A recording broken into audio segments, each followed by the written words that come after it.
All right, guys, just got off. Just spoke with the customer, and he said he changed the map sensor, but the map sensor's right here, and that doesn't look like it was replaced. But he also changed. It looks like maybe at the TPS, because if you just look at the TP. Maybe he said math. What? Math.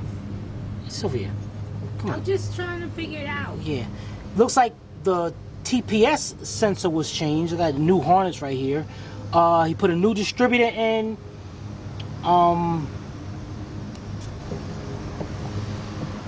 Changed the spark plugs a few times actually. And matter of fact, the old spark plugs are actually in the truck. Let's go check out in the truck. We'll be right back.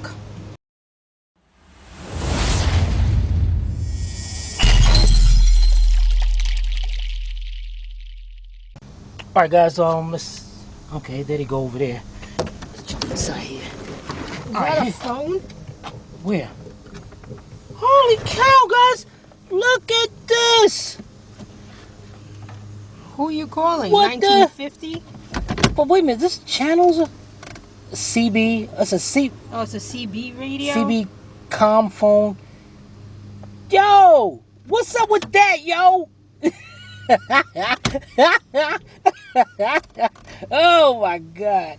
Alright. Oh my god. Look over here, guys. Alright, he said he changed the spark plugs a few times. Oh man, he wasn't kidding. Alright, how many spark plugs are in there? Oh man, how many spark plugs is in here? 1, 2, 3, 4. I ain't gonna sit here and count all this. There's 6. But you're still counting. 8, 10, 12, 14, 16, 18, 20, 22 spark plugs. 22 spark plugs in here. One thing, guys, one thing I noticed on every single one of them. Well, you didn't have a good sight there? No, I'm too short. Look at the spark, look at the end of them. All of them is black. That means a lot of gas was thrown down in this engine. Now check it out. He also said that once he changed the spark plugs, the car, it ran. But then as it ran, it started going, boom, boom, boom, started breaking up, and then all of a sudden it shut out. So it looks like it was a flooding issue here or something. So there's something that's making it put out too much gas? That's exactly what it looks like. Now guys, this vehicle, I can't believe I'm looking at this Lafayette phone, man. What's up? This is an OBD1. So yeah, this truck right here is out of class for a lot of people on YouTube. Cause they have no OBD1. There's such thing. There was an OBD1. So we got to use a different setup to hook up to this to find out what the codes are. And yeah, Astral got that. So we're about to show you coming right up. We'll be right back. All right, guys. Yeah, buddy. Check this out, guys. What we're going to be using is the Actron 9690, the Elite Auto Scanner. All right. Now, OBD1, guys. OBD1, before OBD2 came out, and here's OBD2 plug. Before that came out, every car manufacturer had their own kind of diagnostic connectors. You had all different kind of connectors, like you see in here, to diagnose different vehicles. So, this one, as you can see, we got one that says Toyota. So we had one for Toyota. Here's that's actually the Toyota 1. Here's Toyota 2. We have one that says GM. GM had their own one. Chrysler had their own one. And the one we're going to be using, Ford. Ford had their own one. And you know the OBD2 diagnostic connectors, they had the power right at the diagnostic, right at the connector. The old ones didn't. You had to have a separate wire, which on this one actually have to power up. Like for instance, no, the old one had a little fitting right there to put this power at, but on this one you plug it right up to the machine. So let me get all these wires straightened up and connected, and get it connected to the machine, and then we'll be right back. All right, guys. First thing you got to do, you gotta have power supply to the machine. Now you can use, they got an adapter in there for the cigarette lighter. I used to always go by the battery, and if you get one of these, it's not gonna look like this. I had to put this own wire in here myself because because it was too short, so I had to bring it over and make my own. Bring it over here, and actually I'm not gonna plug it up yet. Now on this one, you're gonna have a little cover right here, and this will hold the diagnostic connector, the EEC test. So you gotta turn that over. You gotta pull those two plugs out, 1 and 2. Then you got your forward connector right there. One goes there, and then you got the other one that goes right there. Alright, so we're plugged up to the car. Now on OBD2, the machine would have came on already, but not OBD1. OBD1, you got to have the power. So we're going to put power to the machine. Machine's going to come on, and let's get this thing situated, and then we'll be right back. All right, guys.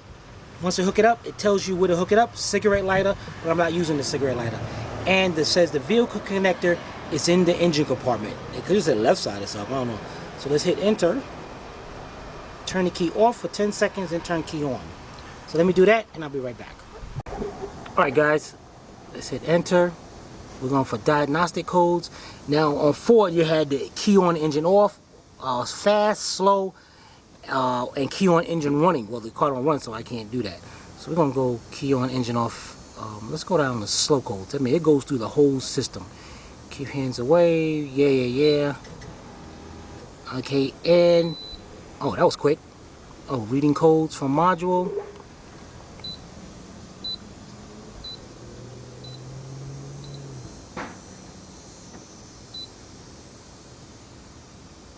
If this don't activate in a few seconds, we're gonna pause for a minute till it actually comes up the codes instead of you sitting here waiting. And it looks like that's what we're gonna do. All right, guys. When they freeze the codes, we'll come back. Be right back. Okay, guys. We got 3 codes. 51 ECT above max voltage, -40. That could be the reason why this thing is flooding out, because when the coolant sensor reads -40, it will flood this engine out. It completely opened those injectors wide open. So that's one thing we're going to look at. Let's go down to number 2. Throttle position sensor is out of range doing self-test. We can check the voltage on that. On these older ones too, guys, check this out. Your TPS sensor could be bad, and even though it might not throw a code, it would cause this car not to start up. But the customer did say once he changed the plugs, it did start up. Let's go on number 3. EVP sensor. That's the EGR sensor, EGR valve position sensor. That also, guys, will cause this car to not start up. And when it does start up, it can throw a bunch of black smoke. Definitely, that is another issue. So let's go up there and start looking at what's under the hood and see if we can find something. Be right back. All right, guys, we're up on there. Here's the TPS sensor, and it looks like, yeah, it was up there. Looks like that was changed. Now these TPS sensors got to be set in a certain way, so maybe they didn't set it in the right way, but we can definitely check that. This sensor right here on top of the EGR valve, that's your EVP sensor. That lets the computer know the position of the EGR valve. And when this sensor starts reading bad, this thing will run like dirt. So we can have an issue with this as well. Now our coolant sensor, look at that brand new distributor. Let's go around this way. Oh, wait a minute. If you look right between there, See my hand is? See that sensor right there? That's the coolant sensor. Where's the plug at? Oh, there it is, right on top of the distributor. Look at this, guys. It was disconnected. This thing was disconnected. So that can definitely cause a problem. So we have 3 things that's an issue here. Now, I gotta keep in mind that the customer said as soon as they changed the plugs, this thing started up. Then it started running bad. So I would definitely go with this coolant sensor being messed up. How's the inside plugs? Alright guys, you know what? We know that's an issue. What I'm going to do, we're going to get our Autel AL539B and we're going to check the voltage coming from the TPS. We're going to do a voltage sweep on that. I'll show you what that means in a few minutes. We'll be right back. Alright guys, yeah, you know we had to pull that out. The Autel AL539, yeah, buddy B. Alright guys, let's stop playing around here. Alright, you got your TPS sensor. Now you got a ground wire. You're going to have the orange one is going to be a 5-volt reference from the computer, and then this one is the signal wire, which means as it's going to start out, it's no voltage yet, but once you connect the TPS sensor, it should read about a 1/2 volt, definitely under 1 volt, without a question, under 1 volt. The prime objective is 1/2 volt. As you step on the throttle, that signal wire is going to start from that 1/2 volt and go all the way up to 5 volts at wide open throttle. All right, so let's find out if they got this connected right. Now what you want to do is, you got your Autel. Be nice if I cut it on. All right, this end, the ground, we're going to hook up to a good ground. So I'm going to hook up to the battery right here, even though that's already connected. Don't worry about that. Don't worry about that. All right, then we're going to go down to multi. I'm going to have, I'm going to set this right. But that's in your way. No, actually it's not. How about that? Okay, I can work with that. And you can see the wires at the same time. All right, guys. All right, let's go down to multimeter, and okay, here we are. We're on voltage automatic. You can go down to DC or AC. Even if I go to AC, it don't matter. But it's gonna still read. Okay, DC voltage. So first of all, I'm gonna go to the orange wire. I'm gonna hook my probe up to it. And we got 5.04 volts, 5 volts. Great. That means I know the computer is at least sending out the 5 volt reference to that.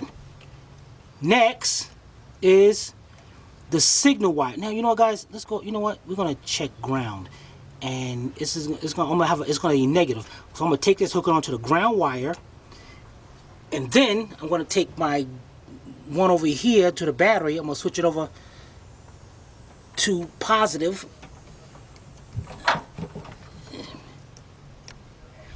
Okay, and because I got it reverse polarity, that's why we got the negative sign in there. But great, 11.63. That means I know I got ground. So we're gonna ground is good. Let's hook this back over here. Now the next one we're gonna hook up is the green. That's the signal wire.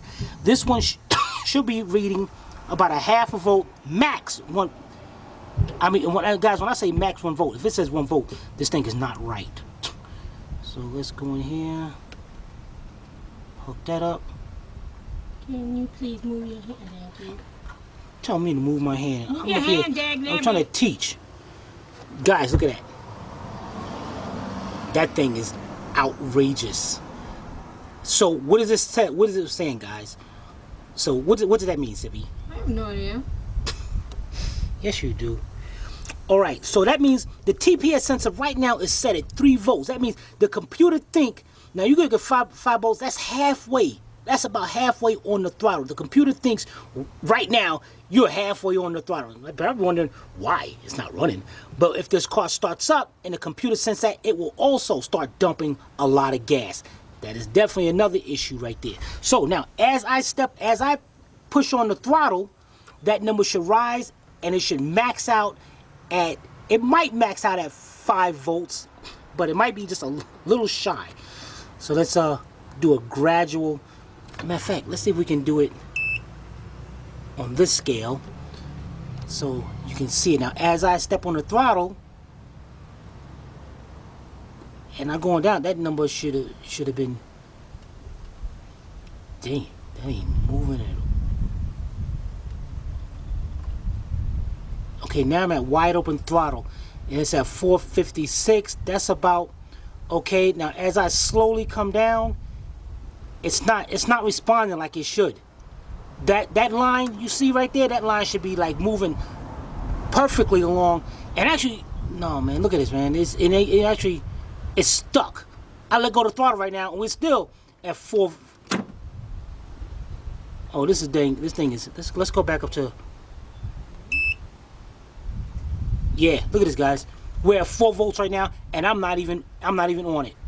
We definitely got an issue. This the TPS sensor was probably not aligned right when it was put in. So I gotta go talk to the customer. 1, they got this coolant sensor disconnected. 2, the TPS sensor got to be put back on and lined up right. And it probably got to change the spark plugs again. And then, or just clean them up. Just clean them up and put them back in. All right, we'll be right back. All right, guys, you know what we're gonna do? We're gonna set this down because I set it right there. Because what we're gonna do now is leave everything connected except for this wire right here. And what we're gonna do is check the EVP sensor. Pretty much the same thing with the TPS. First of all, we got our orange wire up here. That should be our 5 volt reference. So let's go up there and check that out. We got our 5 volts. Then we're gonna go over, hook up to this other wire. See if we can get a reading here.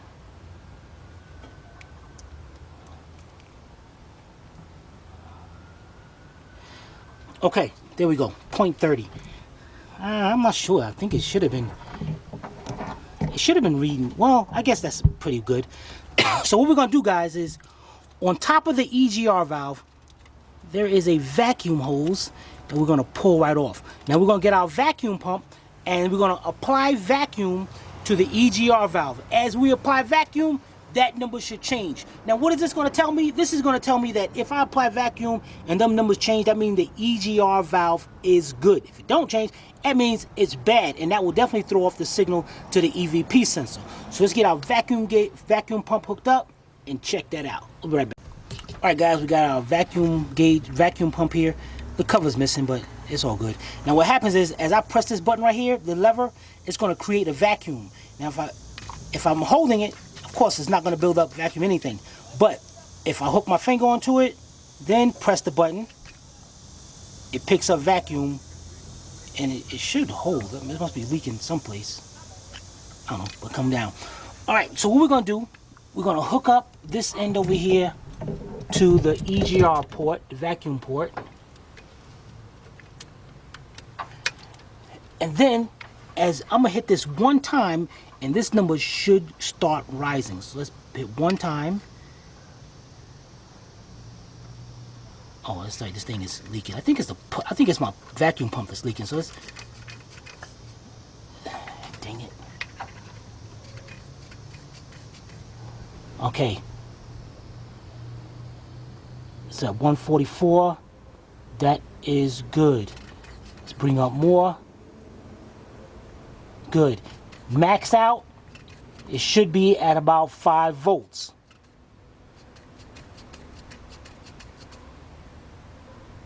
For 429, that's kind of low. That means well, the good thing about this is right now, I know my EGR valve is holding vacuum, which means the EGR valve is good. But I believe my EVP sensor, that reading is not, I think it should be higher, which would definitely cause this car to have that problem. That's why that code we get. Now I release it and pop right back down. EGR valve is good, but definitely gonna need an EVP sensor. That reading is just not maxing out. Now, also, guys, you know, wait a minute. Before I say that's good. Now, it could be a lot of carbon buildup inside the EGR valve that's not letting it fully open up, and so I wouldn't be getting my 5 volts. So, having said that, I'm gonna recommend both of them, especially 89. It looks like the original one. All right, let's get this So door. you mean the EGR valve and the And the EVP sensor, yeah. All right, we'll be right back.